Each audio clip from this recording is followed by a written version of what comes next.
Now, for myself, I think that one of my greatest achievements is the ability that I had to teach for 47 years and to see different students progress along in their life. And when I was retiring, I happened to receive a letter in a roundabout way, and as the gentleman said, it was like casting a bottle into the water, that he happened to find me from a student who is now Vice President of Research of ExxonMobil in Atlanta, Georgia. And he said it was because of my science teaching and my enthusiasm that he continued to study through college, high school and college. And also, I can't take full credit because it was a high school teacher that also encouraged him. So to me, that was a great achievement when I see the success of some of the students, and we really rarely hear about their successes. Now, what about members of your family? Have there been any members of your family that have achieved success that you, or not success, achieved, that you are really proud of? Kieran, could you think of anything? My father, he was a freedom fighter. He was a journalist. And he was everything. And whenever I was going and people are giving me, oh, you are Chauveji's daughter. You are my daughter too. So that was, giving me something, that so much security.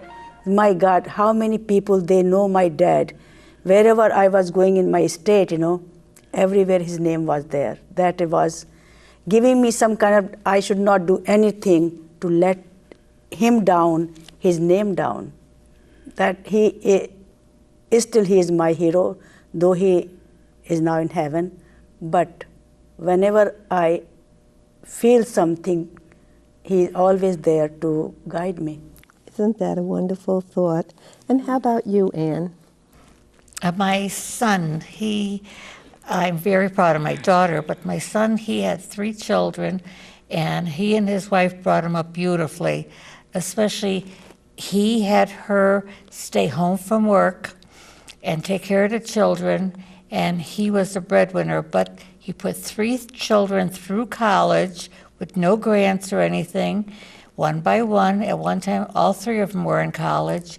Then they got out of college, and one by one, each year, one would get married, and he helped them out, and then they started having there's 2 great-grandchildren I have, and my son has done this all without any help from the government or from us. He has put them through college and got them married, and I think that's wonderful, with his wife. That's terrific, great. Yeah. A model to go by. Jean? Well, my biggest achievement was raising my family also and sending them to school. And they graduated and they listened to my advice. And I notice now that they call me sometimes for advice. And they give a lot of advice to their children also. I says that what goes around comes around. Mm-hmm.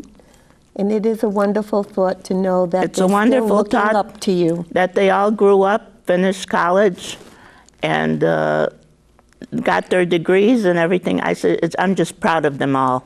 That is a wonderful feeling, right? Well, it says here Ralph Waldo Emerson, and we have often heard of his great achievements.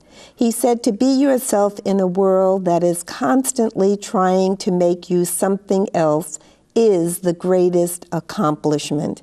And I think we can all agree with his words. And I'd like to end this little segment with something that I have written in yearbooks year after year, even when I was in elementary school. It's a little poem that says, good, better, best. Never be at rest until your good is better and your better best. We'll be back in just a few moments. We'd like to welcome you back to our discussion of achievement. And we left off talking about people in our own family that we are very proud of what they have achieved. And Bonnie, who would you like to talk about? I would like to talk about my sons, Gary and Mark. Both of them helped me when they were very young. It was probably in the early 70s. We lived in a very small community that had no library. And the firemen had collected a lot of books and made shelves in a trailer, but they didn't know what to do to turn it into a library. And with my previous experience working at the Chicago Public Library, I volunteered to organize it. I never thought of running it or doing anything, but you know, every community should have a library. So I figured, well, let's start one. So my children, even though they were very young, they just went in there gung-ho, and they helped make pockets, and they put them together, and they glued them in and helped shelve them. And it was a wonderful thing. And after we finished the project, the mayor announced that he had gotten a grant, and we were able to actually pay me for part-time work keeping the library open, which was exciting. And even got money to buy new books. So we started buying new books. And I worked there with the children, which was the best of all worlds because I could keep an eye on them. And they had a sense of purpose that they did something great. So A great humanitarian It is experience, great work, and something that we could be very proud of, and you can look back on and think how you increased the literacy of those around you. Thank you, Bonnie.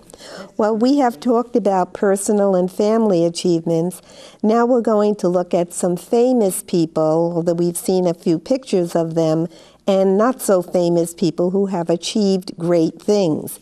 Georgia O'Keeffe is a great American artist who had changed artistry in the world. In the 20s, she was admired in Europe, and her style was accepted over there. And what she said, where I was born, where and how I lived is unimportant. It is what I have done with where I have been that should be of interest, and that's Georgia O'Keeffe. Okay, what famous person comes to mind for you that you consider to be an achievement that is going to be remembered over a long period of time? Jean? Well, the person that I know the best is Dr. Salk. He invented the polio vaccine, and that was at the time when my children were small, and polio was just going around, something terrible at that time. So I says, and now you don't even see people or anybody even talks about polio. I says, which I think was a great, great achievement. Mm-hmm. And Dr. Salk also was with Sabin. I think the two of them at the same time came up with some way to prevent polio, a very devastating disease, as we can all remember, the iron lung that people had to live in.